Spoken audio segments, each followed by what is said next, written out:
Halo guys, like, subscribe.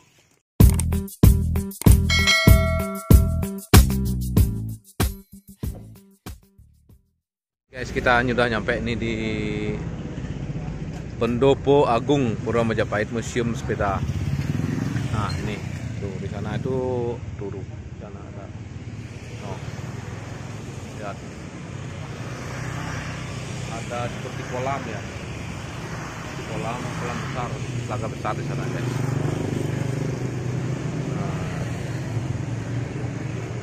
Nah, ini ada juga museum-museum sepeda ini, museum sepeda kuno nih.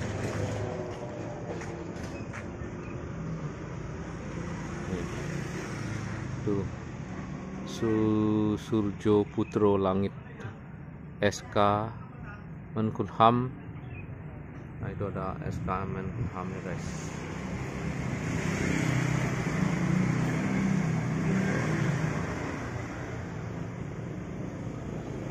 Situasinya, guys.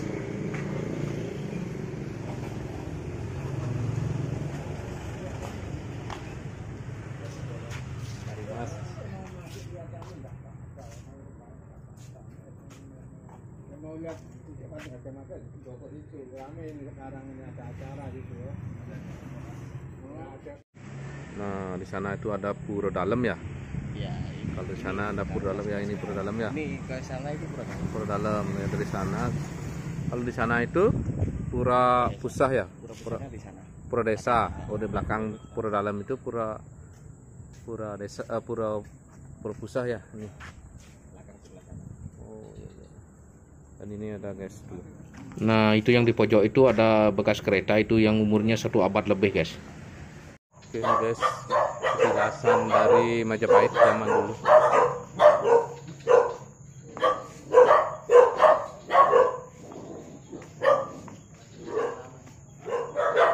Dan ini apa namanya?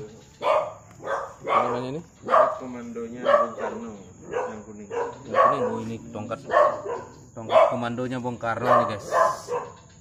Yang Ini kuning. adalah museum dari Museum. Majapahit. Ini adalah museum dari Majapahit. Banyak eksperimental ditemukan sebagai transportasi untuk para penggawa. Ya. Oh ya, transportasi para penggawa ini, guys. Pada saat itu. Rakuti, Rawedeng, Rayuyu, banyak Ini ada keris. Zaman-zaman dulu nih, peninggalan zaman-zaman dulu. Antusias.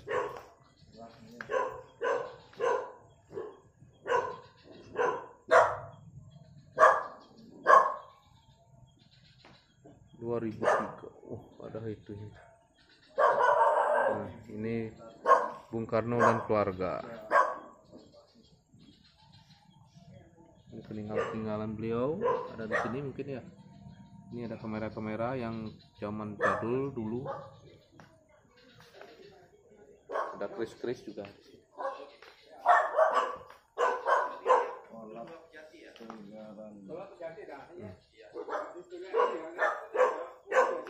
Ini pura. Nah itu situ ngasih lagi candi pura dalamnya. Sini pura dalam. Jadi dua.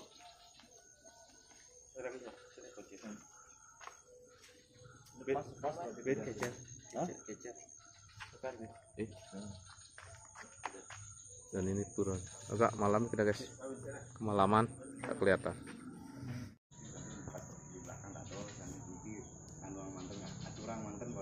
Cahaya pengisi.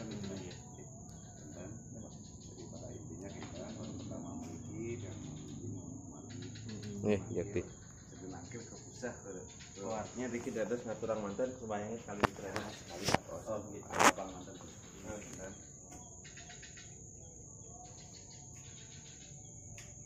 Wow, kemarin kurang. Ki sarang jero mangku dari Singaraja, dari Bali, mangkunya langsung. Iki ada pura pusah, pura dalam, dan pura Bali Agung. Nih,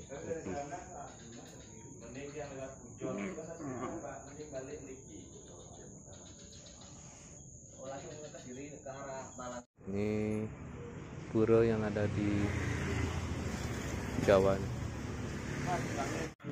Oke Om Swastiastu, dan kita akan oke, ada apa di dalamnya ini? Coba kita lihat, di sini ada pura juga. Habis itu di sini ada Swastiastu. peninggalan semasa penjajahan Belanda, dan Majapahit juga ada di sini. Peninggalan seperti arca. Ini ada penjajahan Belanda, ada sepeda dan lain-lain. Dan di sini juga ada, ini namanya museum, ini museum yang Brahma Raja ya. Ini ada peninggalan kalau nggak salah dibilang sama jeronya itu peninggalan seperti sound system, itu adalah peninggalan dari sesepuh yang apa namanya, yang mendiami ini sebelum jeronya ya. Ini juga ada seperti sepeda-sepeda, ini peninggalan dari Majapahit dari zaman dulu, dari Belanda. Ada fotonya Bung Karno dan Bu Megawati. Ini adalah sedikit apa namanya, sketsa ya. Ini sketsa daripada sejarah dari keturunan Raja Majapahit. Oke, kita akan memasuki pura dalam. Kita akan sembahyang dulu. Habis itu nanti kita lanjutkan berkomunikasi bersama Swastiastu. Jero Mangku yang dari Bali ini, asli Bali. Beliau berasal dari apa namanya, dari Swastiastu. Singaraja. Oke guys, kita sembahyang dulu. Nanti kita akan lanjut. Terus simak video ini dan ketahui sedikit tentang sejarah dari Majapahit. Begitu.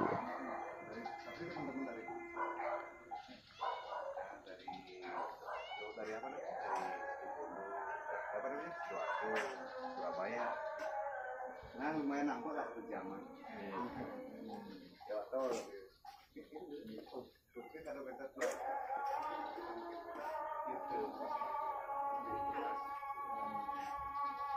Biar sambil uling. Pas sekali ini ya.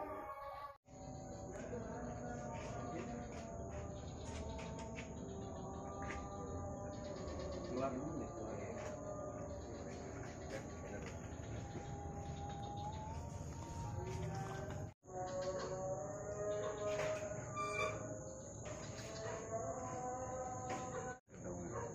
Kebetulan pengerisir memiliki keturunan ke-11 daripada raja-raja di Majapahit. Karena raja-raja di Majapahit itu semua dari Brahmana itu. Kawin-mengawinnya kan tidak jauh. Antar saudara istilahnya itu. Bukan saudara, anggap istilahnya nisan lah. Karena ibunya kan satu, ibunya kan kembar ya, dari Cina. Darah Jingga sama darah Petak. Darah Jingga diambil oleh Brahma Raja yang menurunkan Raharya. Kemudian apa namanya, darah Petaknya dinikahi oleh Raja Majapahit pertama, Raden Wijaya, yang mempunyai anak Kalagemet, yaitu Jaya Negara, Raja Majapahit kedua. Yang ketiga baru Tribuana Tunggadewi. Tribuana Tunggadewi putri daripada Raden Wijaya dengan Dewi Gayatri, bukan dari putri Cinanya. Yang itu yang menetap di Bali. Bukan, itu yang jadi Ratu Majapahit ketiga. Oh, Tribuana. Kemudian Tribuana Tunggadewi ini menikah dengan putra daripada Sri Brahma Raja dengan Brahmananya Majapahit dengan Dara Jingga. Dara Jingga itu liuran, putri Cina juga. Namanya Arya Cakra. Yang bersaudara Arya Damar, Arya Sentong, Arya Puda, Arya Kenceng. Oh, Arya Kenceng. Itu, jadi terah Aryanya dari terah Brahma Raja ini. Gitu. Jadi Arya Damar ditugaskan di Sumatera, Arya Cakra menikah dengan Tribuana Tunggadewi, berarti kan raja beliau. Iya. Karena ratunya, cuma kan di sana yang dimunculkan ratunya. Tetap Arya Cakra sebagai suaminya daripada Tribuana Tunggadewi yang memiliki putra Hayam Wuruk. Itu kan sejarahnya seperti itu. Terus sampai di Jaya Negara? Jaya Negara kan Raja Majapahit kedua dia. Raja Majapahit kedua Jayanegara yaitu Kalagemet. Nah, Kalagemet ini kan beliau mangkat di usia muda, Oke. tidak berketurunan. Makanya digantikanlah oleh sebenarnya yang menggantikan itu Dewi Gayatri. Cuma karena Dewi Gayatri ini sudah terlanjur menyatakan diri sebagai bhiksuni sakti, penjaga jagat raya atau istilahnya sebagai Badarisi. Jadi beliau melimpahkan hal itu, tahta itu kepada putri beliau Tribhuwana Tunggadewi. Itu makanya Tribhuwana Tunggadewi. Dari Tribhuwana Tunggadewi ini terus kawin mengawinnya dari keturunan Brahma Raja dan keturunan Raden Wijaya. Sampai terakhir Dyah Kencana menikah dengan Sri Wilatikta Brahma Raja, kemudian Sri Aji Pangkajacina anak Brahma Raja juga terakhir menikah dengan putrinya Hayam Wuruk. Jadi terus kawin mengawin terus gini. Sistem kerajaan. Sampai yang terakhir siapa nih rajanya? Sampai yang terakhir kan ini. Sri Wilatikta Brahma Raja Trilokapura. Oke. Trilokapura ini kan tapi kedudukannya bukan sudah tidak di sini lagi. Sudah di Blitar. Oke. Karena di sini sudah hancur. Di sini di Brawijaya kelima sudah hancur. Diserang sama raja. Raja Trenggono. Nah, gitu. Kan sudah Ini kok yang ada diserang sama anaknya? Iya, Raden Patah. Pimpinannya dari Raden Patah. Sebenarnya tidak ada perang di sana. Kok kenapa sampai Pembahasannya begini. Namanya anak dengan bapak. Anak minta hak. Kan begitu. Seperti sekarang kemudian ini. dikasihkan oke monggo. Makanya waktu itu Raja Majapahit itu melakukan perjalanan ke timur beliau. Maunya kan ke Bali karena saudara-saudaranya semua di timur. Arya itu semua di timur, jadi beliau berusaha ke timur. Karena sampai di situ Bondo ketemulah dengan yang Sabda Palon ya kayak ada punakawannya. Diketemukan oleh Sunan Kalijaga. Di sana diajak konferensi karena beliau tidak pandai dalam bernegosiasi, diplomasi. Jadi beliau itu langsung sudah menjadi molap. Muslim Anda. Andalah yang di Muslim sekarang wajar Anda untuk siar. Jadi makanya di sanalah diajak punakawannya untuk masuk Muslim. Tapi punakawan meninggalkan. Ya, itu. Ada istilahnya ramalan Sabda Palon. Nah, di sanalah tercetus ramalan Sabda Palon. 500 tahun setelah keruntuhan Majapahit akan muncul kembali Majapahit. Itu katanya mau pesan yang Ayo Ganggong nih, Sabda Palon Ayo Ganggong nih. Sebenarnya sekarang kan yang menjadi kemasan siapa yang Sabda Palon itu kan gitu sebenarnya sekarang. Karena beliau danyangnya setelah Jawa, berarti setiap kali ada kerajaan pasti ada yang Sabda Palonnya. Yang Sabda Palon penasehat. Sosok penasehat yaitu seorang yang mampu bisa berkomunikasi dengan suasana alam. Berarti kan seorang pendeta. Seorang yang mampu dia gitu. Beliau makanya kan di ramalan Sabda Palon disebutkan sayalah rajanya setan jin dan kalau ndak orang mumpuni Iya. ya kalau orang ndak spiritualnya tinggi kan ndak mungkin menjadi seorang yang Sabda Palon. Nah sekarang kita dimisahkan siapa yang Sabda Palon? Yang sabdo ucapan. Palon itu pasti. Siapa yang memiliki ucapan pasti? Zaman dulu kenapa ramalan itu kok tepat-tepat sekali ya beliau yang membuat Brahmana itu yang membuat Ibarat Krishna dia apa yang dia sudah tahu apa yang akan terjadi. Apa yang akan terjadi? Beliau ucapkan tapi tidak langsung. Itulah ada tatanan di alam nyata dan alam tidak nyata. Seiring dengan berjalannya waktu niki 500 tahun yang Betul. sudah niki, apakah sudah kelihatan kemunculan niki Jero Mangku? Lah ini kan konsepnya itu kan beliau memiliki tanda. Kangge, Tanda-tandanya ya Merapi. Merapi memang Nah, banyak tingkat yang awal lihat. Merapi kan. Nggih. Merapi kan bukan berarti turun semua. Nggih. Ya, Merapi janji mami. Nah, itu sebenarnya. Alur minggah indaratan. Kan itu ada di ramalan. Alur minggah berarti air bah. Ya di mana-mana banjir. Banjir bandang di mana-mana. Kampung begal di mana-mana. Orang sudah lupa dengan tatanan kemanusiaannya. Membunuh orang tuanya. Itu kan sudah biasa. Kita kan lihat sendiri di TV itu sudah. Bukan hal yang gara-gara sedikit aja bisa pacok orang tuanya. Tatanan sudah tidak ada itu konsepnya. Nah itulah itu ciri-ciri sudah akan muncul kembalinya ke sebuah tatanan akan kembali ke zaman Majapahit.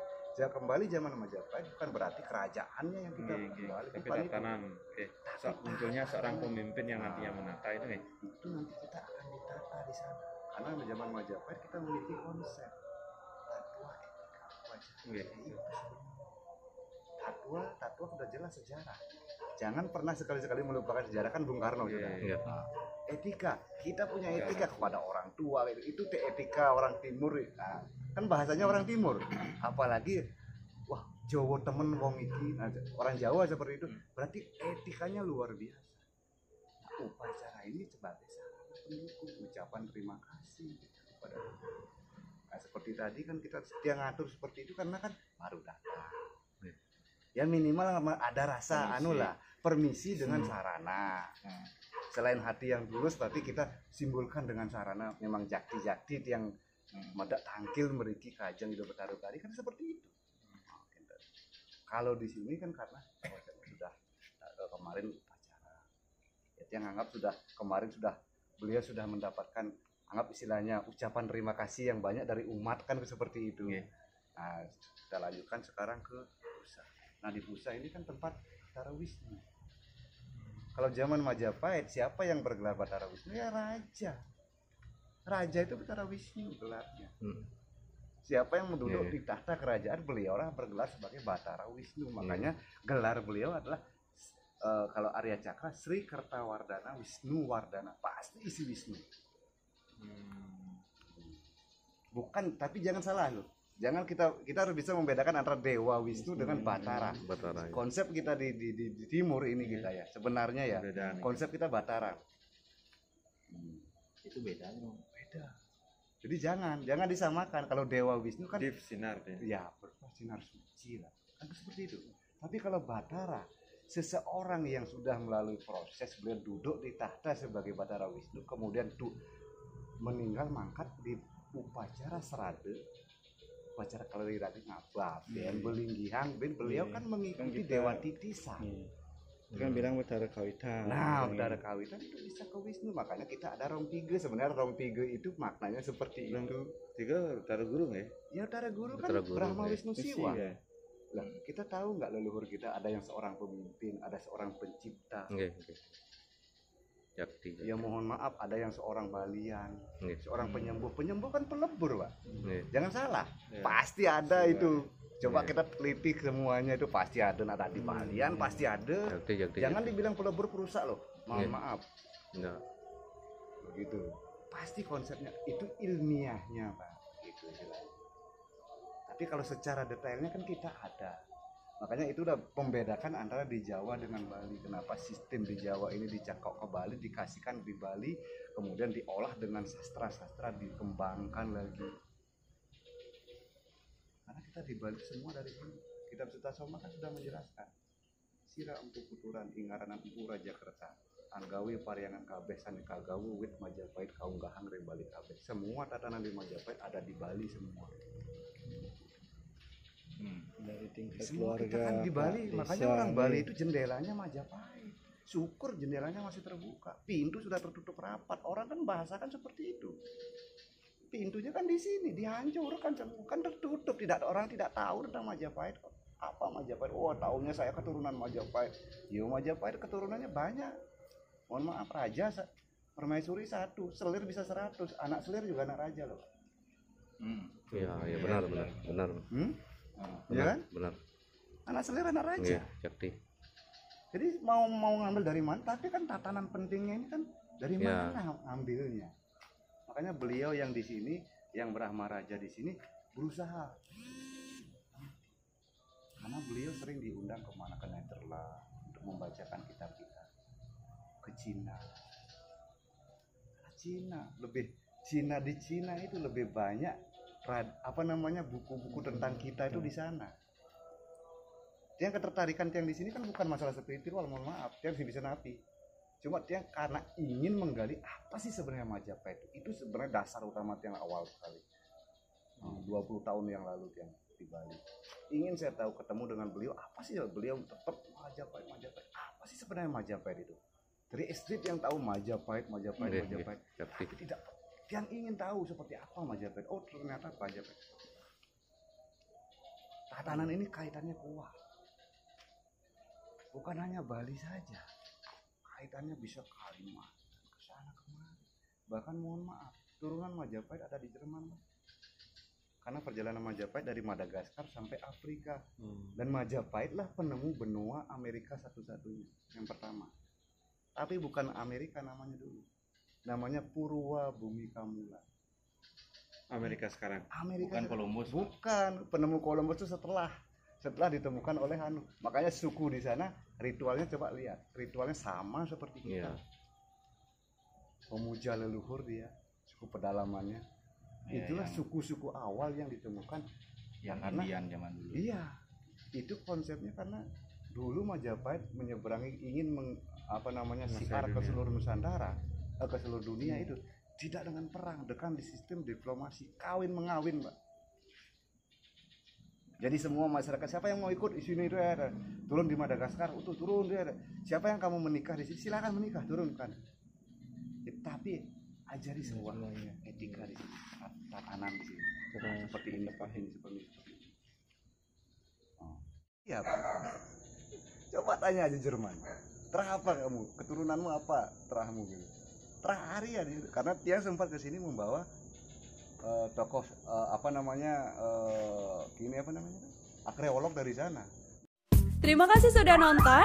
Jangan lupa like, subscribe, dan share ya.